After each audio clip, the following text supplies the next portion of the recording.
हम आपको अपने पिता की बात बता रहे हैं। हमारे पिता जिस दिन हम भागे उसके 3 दिन बाद हमको पकड़ा गया।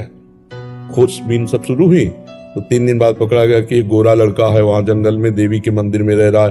तो पहले बड़े भाई आए तो उनको तो कठोर शब्दों से कह के, बहुत विवेक प्रवीण था, बचपन में भी बहुत विवेक प्रवीण था, मतलब प्रवीण ना होता तो संसार की यात्रा काटते हुए भगवान से कैसे लाते। तो जब पिताजी आए तब हम मिल गए, क्योंकि वो एक कठोर स्वभाव के और बहुत धर्मात्मा पुरुष थे। उनकी हम आंखों में कभी आंसू नहीं देखा। बहुत ही दृढ़, सर्दी गर्मी भूख प्यास सब बर्दाश्त करके संतों की सेवा करना, गरज से एकदम किसान आदमी ऐसे। तो जब वो आए तो हमारे मन में आया कि मारेंगे अगर हम आंख खुलेंगे, बात करेंगे तो उत्तर हमारा मानेंगे नहीं है, और इनकी हम अवहेलना कर नहीं सकते। तो आंख मूंद के बैठ गए। जो ही देखा पिताजी आ रहे तो आंख मूंद के बैठ। वो नजदीक आए अपने स्वभाव से, उठ खड़ा हो, नहीं खड़े, खड़ा हो, नहीं खड़े।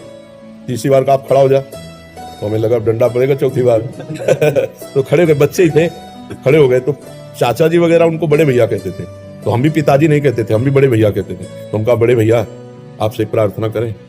उनका बताओ। हम कहा ये जिंदगी भगवान के नाम है, आप चाहे काट डालो ना घर जाएंगे ना आपकी बात मानेंगे।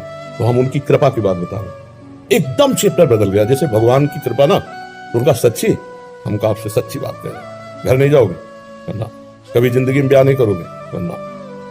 वो खड़े हो जाओ, खड़े हो जाओ, ऐसे छाती से लगाया, कहा राम राम राम 3 बार ऐसे छाती से, राम राम राम ऐसे कहा। जाओ अगर ऊसर में भी बैठोगे तो फूलों की वर्षा हो, जाओ जिंदगी में कभी तुम्हारा कोई बाल बांका नहीं कर सकता। पर एक बात ध्यान रखना, अगर आप बाबा जी बनते हो तो हमारा आशीर्वाद, ऊसर में भी बैठोगे तो फूल बरसेंगे और जिंदगी में कोई बाल बांका तुम्हारा नहीं कर सकता। और अगर कहीं किसी की बहन बेटी देखी तो फिर तो हमका जिंदगी में आप इस बात को कभी नहीं सुनोगे।